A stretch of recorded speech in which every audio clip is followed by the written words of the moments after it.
Hey, welcome back to FedUp, the number one podcast where you can get up on all things Federal League. I am your host, Josh Stoll, and if you've been listening this season at all, you will notice immediately our executive producer, Chris Miner, not with us for this episode. Schedules just wouldn't align for us to get together to record. We had some plans for Chris to be able to contribute. He was going to catch up with some Mammoth players after their doubleheader, but if you paid attention on Twitter, some absolute fireworks in that one. Umpire walked off after game one, so they ended up finishing that doubleheader late. I'm going to guess that they did not get that segment done, so I'll have to carry the load here for us, kind of old school, like we used to without Mr. Miner. I know I'm as disappointed as you are. Love having Chris and his contributions, but we'll make do together. We've still got a great episode lined up for you today. We are in full playoff mode, recording Friday morning, 7:25, to try and bring you the latest and greatest, because when you're in a playoff push, every day matters, every game matters. We are going to go ahead and do a max bat scoreboard roundup today. We are going to look at our brackets, especially looking at the bubbles in between the AAA, AA, single A, and AB. We'll also look, of course, at what's on tap over the final 5 days of the regular season. We've got a couple of great guests lined up for you. We welcome Steve Kleppen and Joe Collier to the show from the Minnetonka Saints. We'll catch up with them and hear a little bit about how the 16-1 season for the Minnetonka Saints has come together. Definitely an interview and an episode you are not going to want to miss. So let's get started. Kick off with our max bat scoreboard roundup. Time still remains to go ahead and get those orders in for the playoff push, but submit them now. Go to maxbat.com, enter code FedUp to save 20%. Get that lumber now, because with the playoff pitching that you are about to see, chances are good that you're going to break a bat or two. Go to maxbat.com to stock up. 46 games have gone down since our last episode. See a big chunk of the season to advance us towards the postseason. We'll start with another football score alert. The Milltown Outlaws defeated the St. Patrick's Shamrocks 23-10 last week. Milltown bangs out 23 hits and 11 walks in this one. Notable performances: Brett Hoffman went 3 for 3. Josh Mouse went 3 for 3. Andy Howie and Tony Rome each knocked in 4 runs. Bauer Howie and Brandon Amy combined for the pitching for the Outlaws or getting the win. Milltown, a team that is catching fire at the right time. They are heading into the postseason red hot, having played their way all the way up into the AA. A couple of games that Nostra Josh Miss had weighed in on last week with predictions. The first being a win in the Nostra Josh Miss column. The Hastings Hurricanes do go ahead and get their revenge on the Lakeville Lobos. They win that game 7-2. Tony Kaiser was sharp in this one for the Hurricanes, going the distance, allowing just 1 earned. Hastings officially wraps up the Southern Division. We got to take our lumps too, as Nostra Josh missed with a big miss on the East Metro Rosemount game. That game finishing in a pitcher's duel. The Mammoth win that one 1-0. Christofferson was brilliant. Goes the distance, allows 6 hits, 1 earned run, but that was enough for the Mammoth as they scratch a run across on a couple of bloop hits. Christofferson also went 3 for 3 at the plate. Matt Grill doing what he does as he outbattles Christofferson in that 1-0 game. Grill scatters 7 hits and 2 walks uncharacteristically across 7 innings, gets the win in that one. The Mammoth are your Eastern Division champions. Congrats to them. Another team red hot, climbing the standings, are those South Metro Saints. Winners of 5 in a row heading into last night. They do see that winning streak come to an end as they split the doubleheader with the Mammoth. That win streak enough to bring the Saints to 9-8 on the season and place them for now in a game with huge AAA impact. The St. Louis Park Snappers grab a win over the Tonka Bay Lakers 2-0. Charlie Rudd was excellent in this one. Goes the distance, gets the win, strikes out 5, scattering 6 hits. He outduels Brandon Wolf of the Tonka Bay Lakers. Tom Cook and Chris Johnson each pick up RBI for the Snappers in that win. They move to 12-3, dropping the Lakers to 12-4. Burnsville Bulldogs close out their season. They are 7-1 since June 15th. They win a game last night at Chaska Athletic, 10-1 over the Voyagers. No stats yet for that one, but the Burnsville Bulldogs close their season with a record of 10-8, getting the double-digit wins again. They're currently a 3 seed in the AA. Minoka Grays beat the Rockford Rail Splitters 10-4 in a huge game in the north, all but assuring the Grays that division. Grays bang out 9 hits. Ben Schroeder gets the start in that one, goes 5 innings, allowing 4 hits, 4 runs, 2 of them earned. Jack Nelson comes in for the last 2, allows 2 hits and no runs. That is a heck of a 1-2 punch to see in the same game. Obviously a big game for the Grays, but they come away with the victory. Joey Olson with a pair of hits and 3 RBI, leading the way for the Grays. Looks like they will once again be your North Division champions. Obviously, many more games and scores to review. We're going to go ahead and display a bunch of those down in the ticker below. But let's go ahead and see what the results have bubbled up into, pun intended. Looking at the AAA, AA, there's not much of one. We are pretty much set with our 10 teams going into the AAA. We know who they're going to be. It's just a matter of what order will they appear in for seeding at this point. This tournament is going to be an absolute blast to watch. Feel all 10 teams have a great shot at being the only one left standing when it's all said and done. More on that bracket in our playoff preview next week. Sliding down into the AA, it looks like the Rockford Rail Splitters will lock up the 1 seed in the AA.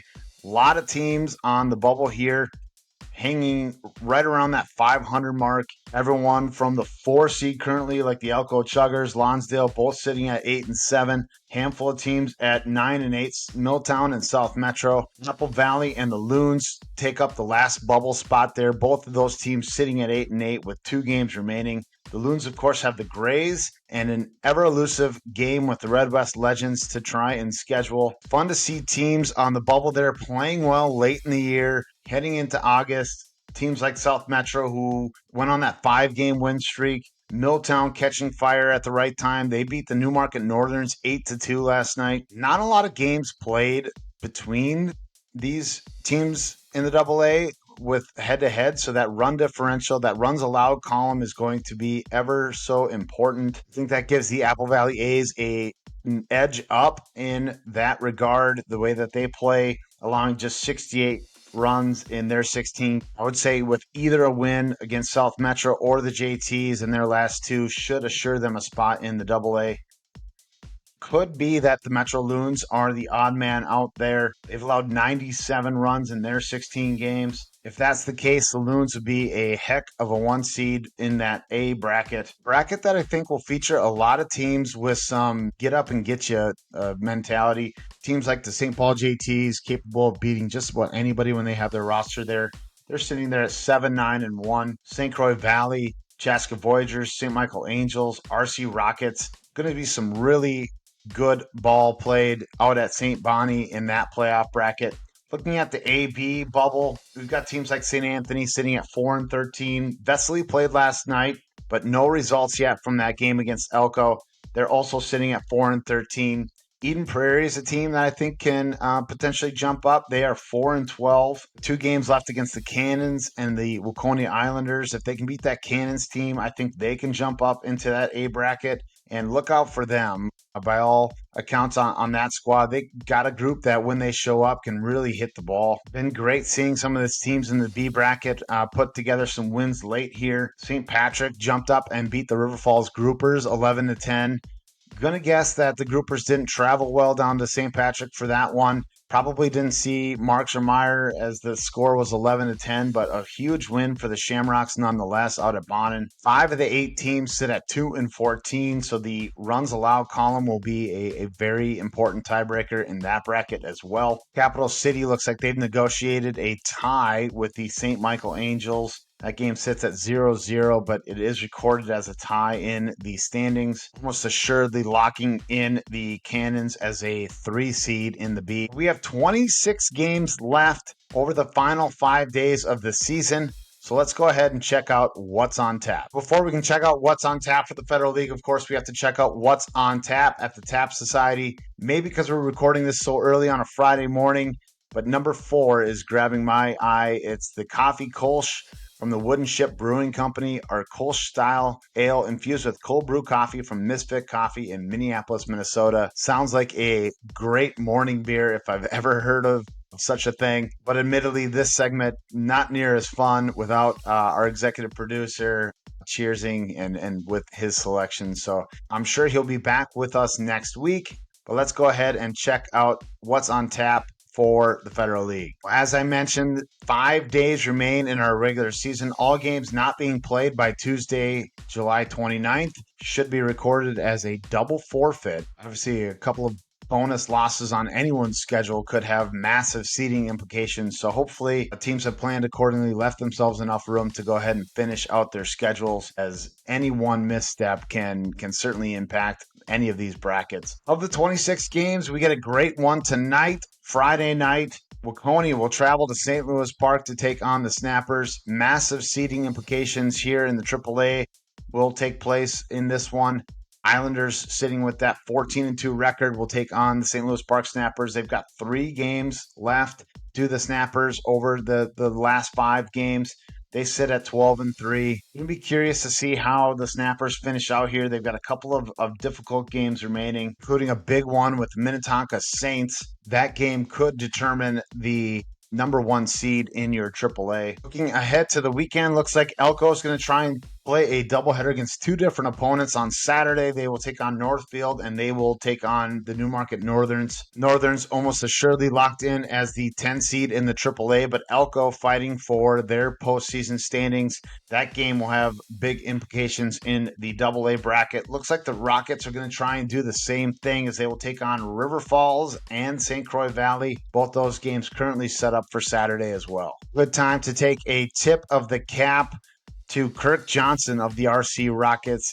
Longtime Rocket there has informed the Rockets that he has played his last home game in his final season. Hopefully Kirk will continue maybe on with a 50-plus team somewhere, but certainly the league will miss Kirk. Congratulations on a great career, and we wish you the best of luck in your 35-plus retirement. Some big games falling on Sunday. Potential doubleheader between the Hastings Hurricanes and the Lonsdale Jokers. This game time set for TBD, so it could be that they're still trying to work out exactly when and where to play that. But 2 games remaining for those 2 teams against each other will certainly have a big impact on how the playoffs look. Another game that will determine a lot about the playoff standings will be South Metro traveling to Apple Valley. That game scheduled for a 7 p.m. start at Johnny Cake Legion Field in Apple Valley. Apple Valley will come back Monday for their season finale against the JTs on Monday night. Speaking of Monday, a game that will have a big impact on the B standings. St. Patrick will travel to the St. Paul Senators. Both those teams currently sitting at 2-14. Whoever comes out on top of that one should be the 3 seed in the B bracket. A couple of games scheduled for the last day of the regular season. The St. Michael Angels will take on the Minnetonka Mustangs, and Milltown will travel to Northfield to take on the Millers. Big game for Milltown as they look to try and win double digits, as they look to try and move to double digits in the win column. Well, those are just a few of the games that are on tap in the Federal League. Once again, the regular season wrapping up on Tuesday night. We are going to be recording our episode on Wednesday after the entire playoff picture has come together. So we will be able to bring you a full playoff preview next week. Give you plenty of time to set aside an hour, hour and a half to listen to that before the games start on Friday night. Playoffs will start with 3 different brackets playoffs will start with all 4 brackets being in action on Friday night. There will be 2 games at Alley Magnet in the AAA. There'll be 2 games in the AA, also at Alley Magnet. There'll be 1 game at Big Willow in the A bracket and 1 game in the B bracket out at St. Bonnie. We'll certainly wet our beak before a very full slate of games on Saturday. 16 games in all will be played on Saturday. And I, for one, looking at the brackets, am really looking forward to that playoff preview. Well, hey guys, happy Friday. Sorry I couldn't hook up with Stoli this week to put together a proper podcast in advance of the playoffs. First off, I want to take a second to give a shout out to Milltown for taking down Newmarket last night. Pretty awesome to see them kind of make some noise. It's something about teams in orange and black that are schizophrenic. First off, I want to give a shout to Tim Donahue, guy who came in and pitched a gem for us last night. He's been with us for years, hasn't been able to pitch much for us this year, but really, really awesome job from him last night and the guys for piecing together a win against the Mammoth last night. Now, we had a little situation in game one there, and I just want to throw out the qualifiers here. This is strictly from my point of view. I caught both games last night. You know, typically I don't say much, I just kind of roll with everything. So that being said, I do understand umpiring sucks a lot of times. I am the first one that gets annoyed when the complaining I feel goes overboard. That being said, I didn't think last night was bad. We're figuring out your zone, man, and it was a crazy zone, to say the least. So yeah, it does suck umpiring, especially when you're by yourself. I get it. It's what he's getting paid to do. Do your job, right? After the initial wave of stuff happened, the last few innings were pretty quiet. Kind of got used to it, knew what to expect. If there's one thing I believe that anyone in the Federal League knows is that it will take a lot to get a rise out of Randy Schmidt and Nate Stark too. And both of those guys had reasons to gripe, and Randy usually doesn't say anything. Randy did something I've never seen him do before. I won't say what he did. He knows what he did. And he said quite a bit, but all that being said, it wasn't terrible stuff. It's just like, hey, you got to figure it out. So the fact that Randy got worked up kind of tells you all you need to know. Wes Hansen, couple tough calls on him, didn't like him, said a couple things. I think he hucked his bat, you know, once he got back towards our on deck circle, caught the eye of the ump. After that inning, I made just some kind of comment, you know, just, hey man, sorry, we're all, you know, tired, cranky, we're just trying to get loose, whatever, you know, just kind of alluding, trying to brush it off. And he said, I'm not gonna stand here and watch you guys take pitches all night, which I thought was interesting, but I didn't say anything. Stark was up that inning. There was a pitch that kind of was up and around the plate, or went around the plate, and Wes, I believe, was standing at first and just went like this for a second, just smiling, and caught the eye of Blue behind me. And he actually went and walked out to Wes and said, do you have something to say? Or something along the lines of that. And he said, Wes is like, I already said what I had to say, whatever, blah, blah, blah. From then on, there were multiple calls that warranted a little chirp here and there, but mind you, this is the first 2-3 innings.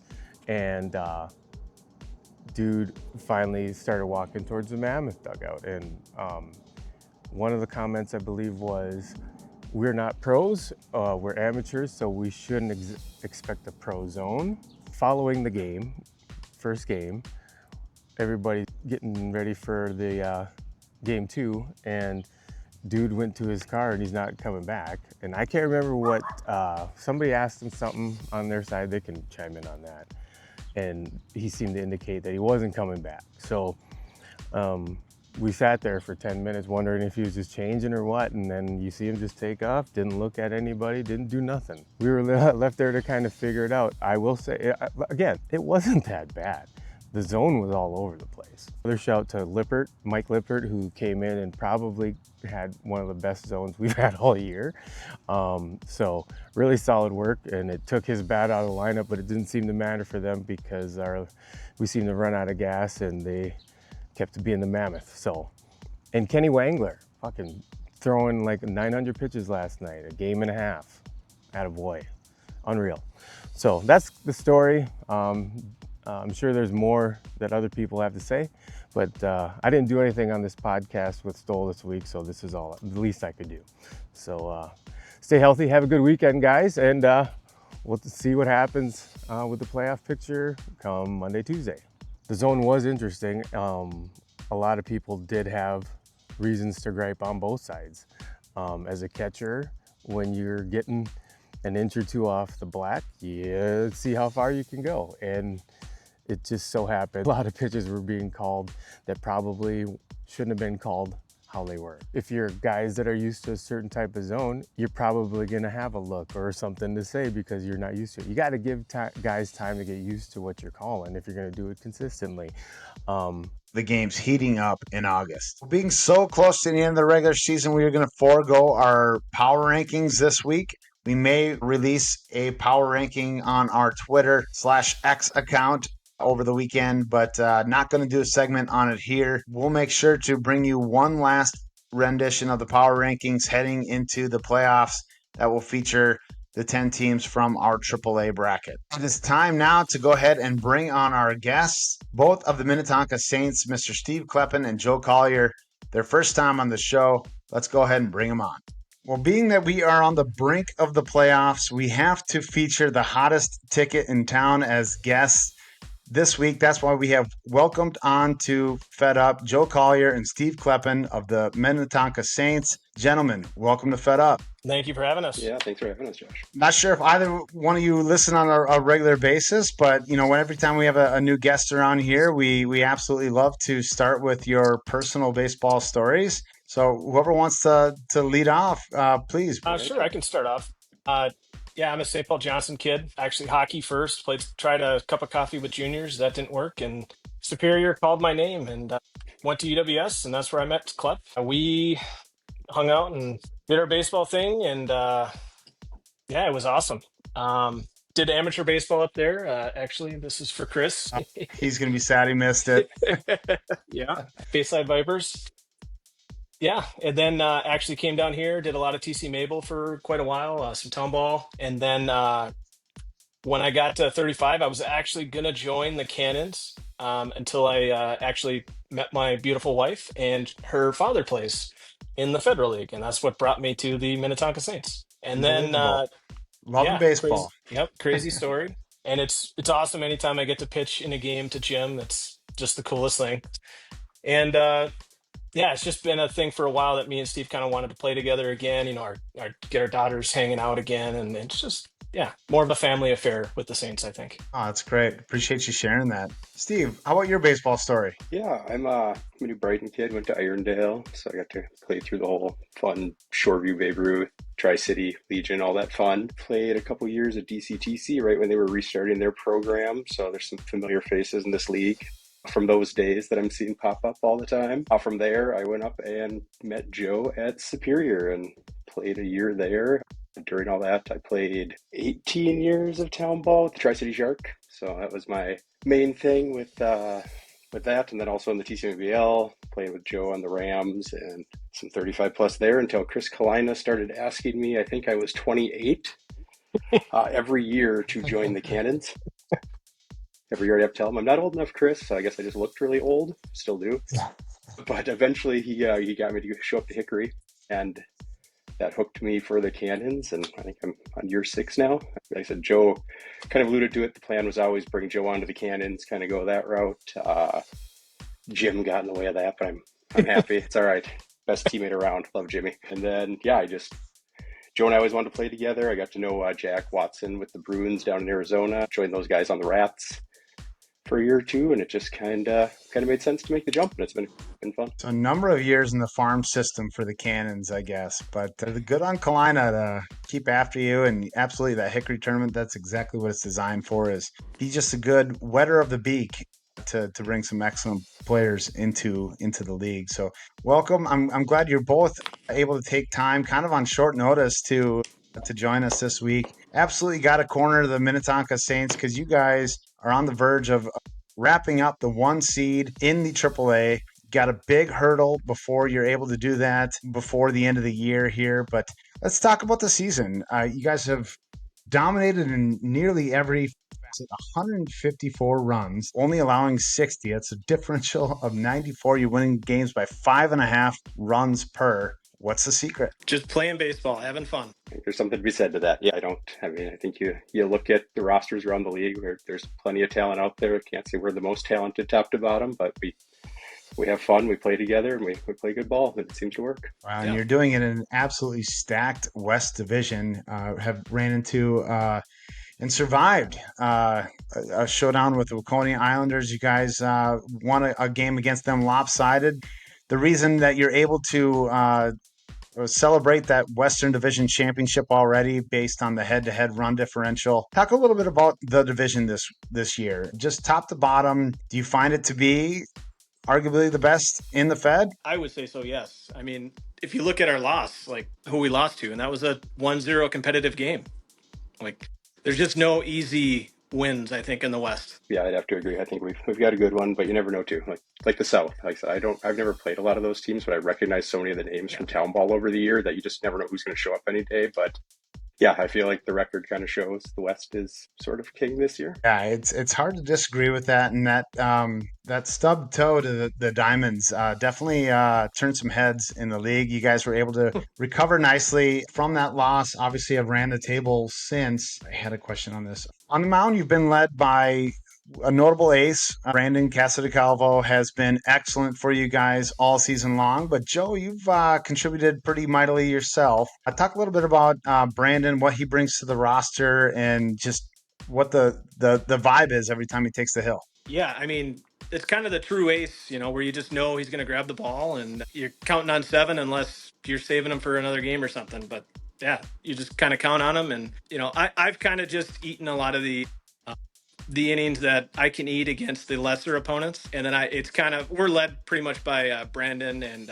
Brando and Tommy Hansen from the 18 plus Ducks TC Mabel days, and then St. Paul Capitals. I believe he played for some for there. Those two are kind of our lead dogs, and then we got Mac and Fear and Dom and Kleppen, the closer. So we kind of just I know we get the reputation that we ride Brando into the ground. We actually lost him for 2.5 weeks here with a calf injury, so we kind of still survived, and we lost Tommy for about 2.5 weeks too.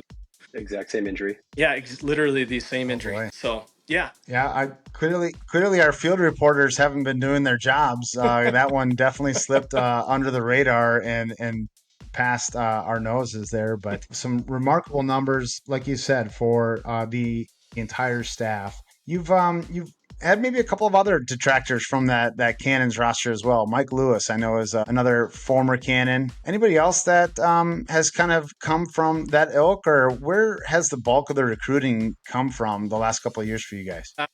Well, we've got a few Rats guys too that Jack and I kind of brought on, and mostly Jack. He's played with most of those guys for a long time.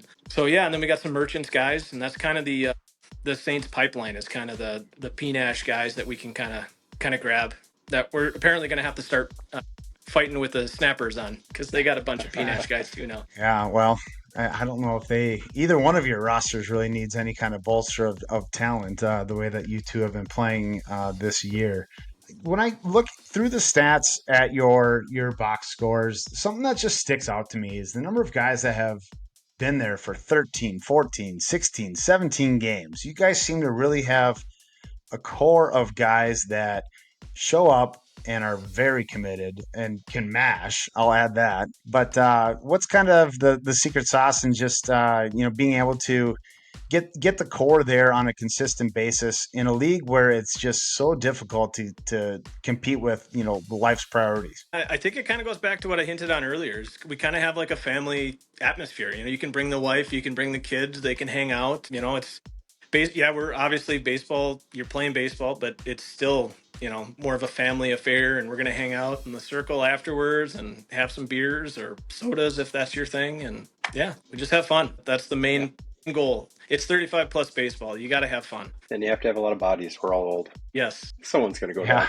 Yes. Yeah, especially those nagging calf injuries, right? Yeah. What was the expectation coming into the year? I mean, a couple of months ago, were you guys thinking we can grab that 1 seed, we can run the table in the AAA? Do you set team goals, or is this something you kind of just take a game at a time and just here we are? I don't know. I felt like Joe, Jack, and Brando too. We talked about this stuff a lot in the off season. I think we was probably looking at being similar to last year. I don't know if we saw a big improvement with the roster. We saw some small pieces coming in, but we're always saying we need one more arm, we need this, we need that. Tommy's obviously filled that void magically so far, but I don't think we were expecting this level. I mean, it's great, but a little bit of a surprise maybe. Yeah. Always try to stay at, one game at a time though still. But yeah, I thought we were really close last year. I think we lost to the Grays in that playoff game 2-1, and we were one. I think we had the bases maybe first and second, or Jack was at second, I think, and their first baseman Johnson made a hell of a jumping snap and kind of stole their thunder there, and then they obviously went on to, it's a great team, went on to win the championship. But we felt we were right there with them, and that was a tough game. One hit away, basically. When you get into those AAA games and the competition is so fierce, and that's just the game of the baseball, right? Where it just takes, there's 30 plays over a course of a game like that, where you can look back and you can say, if only this had bounced this way, or if only we had taken the extra 90 here, certainly can play itself out in a different way. And I wasn't there for that game, but I definitely heard about that play. Heard it was going to the wall. Like, it would have cleared them, and it would have absolutely been an absolute game changer. But heck of a defensive play to keep the Grays in there. And obviously, we all know how it played out from there. Yeah, I kind of always like to say I'd rather be lucky than good in the game of baseball. You need luck on your side. You really do. I know you guys do a great job of putting yourselves in position to be lucky. There's definitely an element of that too, but is this a group that gets together to practice ever often? Yeah, I know the Grays are a group that will show up, especially in the off season, hit a bunch, keep after it. But how do you guys kind of get yourself in midseason form so early and then stay there throughout the year? Well, as you can tell by Kleppin's hat, me, Klepp, and Jack do a lot of hitting at the Hit Club. We're in the Hit Tracks League. And then starting about January, we start doing like pitching, throwing, things like that, and BP sessions as well. We go to Brower's Clinic in Plymouth there, which is phenomenal. Highly recommend. Big shout out there for Mr. Brower and his facility. It's absolutely beautiful facility. So if you haven't been, join. But if you're one of these teams wondering how you can climb to the top of the hill like the Minnetonka Saints have done this year, definitely check that out. Let's get into the postseason picture here. Starting to crystallize. It really looks like we know who the 10 teams are going to be. How do you guys feel about the format expanding this year, and how do you feel like it impacts your chances to win it all? I think the format is great. I think adding the additional spots is a very good idea. The league, I think, has really taken off just in the last few years since I've joined. Even just the AA teams could all, like, look at last year. That every one of those teams could have competed and beat AAA teams. So it's just really getting the parity in the league is very good, I think. So it's a great idea. I like it. And as far as our chances, you just need to get in, and it's a chip share and a chance, right? It's anybody's game once you get in. Has there been any kind of bulletin board material that FedUp's been tooting the Piper's horn so much this season? Have you guys felt slighted at all in the power rankings? Have you used any of that to kind of fuel people up? The way Cliff shut us down last year in the playoffs, I don't think we have much legs to stand on there. So that's just my 2 cents. Cliff's a great pitcher. I faced him when he was on 365. Definitely a talented arm. It looks like they are just going to sneak into that AAA. But honestly, like you said, chip sharing a chance. All 10 teams, I feel, heading into the postseason here, an argument can be made for any one of them to get hot now here in August and run the table. So looking forward to that AAA playoffs. They're back at Alley Magnet this year. How do you guys feel about the home site? Any disappointment at all about not going out to Delano on your end? Of course, it's just an amazing field. I've never actually had the opportunity to play there yet. Every time I have, it's been rained out or got moved. So I would love to actually go there, but yeah, you control what you can control, right? And so Alley Magnet's a great facility. You got all the games there. You can get there early, watch the games before you, stay late, watch the games after. That's really cool. Yeah, it's good atmosphere at Alley Magnet, and the fields are good. It works. But yeah, Delano, that's a bummer. I had the chance to play there a few times in the playoffs with the Cannons on the little side fields, which I think I actually played the Saints, which is kind of funny. First time I ever played the Saints. Hit a home run off you guys. But then finally got to play the stadium game of one night. And yeah, it's just such a great atmosphere, such a fun place to play. It'd be great to see it back there someday. I agree too. So many players I've run into across the league have mentioned how that's one of their favorite nights of the year is when you can get, 8 teams, on the 2 different fields, when you've got that kind of that in-between moment, in between games, and mash the AAA and the AA together and just see so many players and teams that you might not otherwise have an opportunity to see during the year. That is one thing I hope for the future here, because I've been in the league for a while, and there's so many teams I've never played. So I would really like, even if you got to make a Saturday noon game or something, out in River Falls or wherever, Elko. Just be nice to play some of those teams. Dundas, go down there. Yeah, I'm with you. I haven't played down in Dundas either. Obviously, some great ballparks, especially down in the south. But yeah, I mean, obviously, the board is doing what they can from a division standpoint. Geography is such a huge piece of that. Trying to keep some of these rivalries together. Job. I think the key to the Saints' success is just our depth. Honestly, you can't just put one person on a pedestal. It's really top to bottom, and we've got guys that aren't hitting a lot that could be hitting. Like but that's kind of the nature of AAA, right? You're going to have your bench guys that are very good ball players. Everybody has a role, and everybody's playing it right now perfectly. Yeah, that's just it. I think that's well said, and I think those teams that do have the most success are the teams that have guys that are willing to maybe just be a defender, maybe be a pinch runner, maybe be an arm out of the bullpen, but find some way to contribute and stay ready. And when you're called on, make the most of your opportunities. Yeah, when everyone starts getting the rosters there and things get a little bit deeper in August, that's definitely, I think, a huge component of a championship run. I agree. I mentioned earlier, you guys have a massive game left on the schedule. That against the St. Louis Park Snappers. You guys have seen them once before. What did you learn the first time around? They can hit. Yeah, they can hit. Sure. Good hitting team. That's for sure. Top to bottom, they do have a lot of guys like yourselves that can mash. Obviously, a deep pitching staff as well. Can we expect Brandon to be fresh and ready to go on that one? I think I'm starting, actually. Great. Breaking news. All right. Very good. No shot. I can't divulge company secrets, but that would be a strong hint. I like it. You don't get what you don't ask for, but yeah, I like the discretion.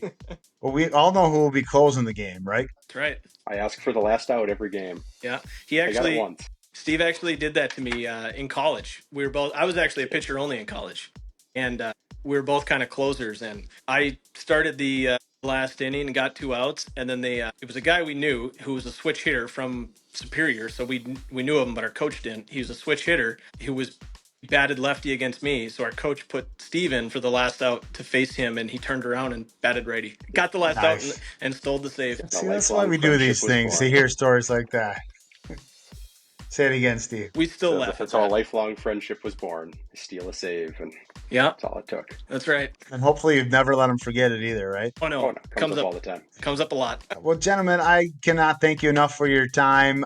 We're all going to be watching and keeping an eye on just how the regular season plays out. Definitely be rooting for your group and some others as the postseason comes around. But gotta like you guys' odds. It's been a remarkable season. Congrats on your success to this point, and hopefully for your sake it continues. Thank you. Awesome. Thanks, Josh.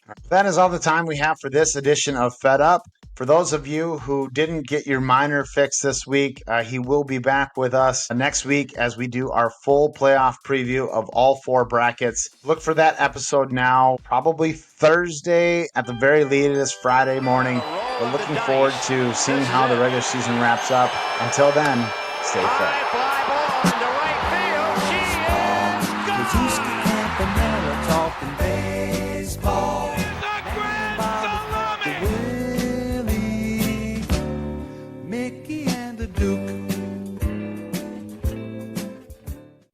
Welcome to FedUp.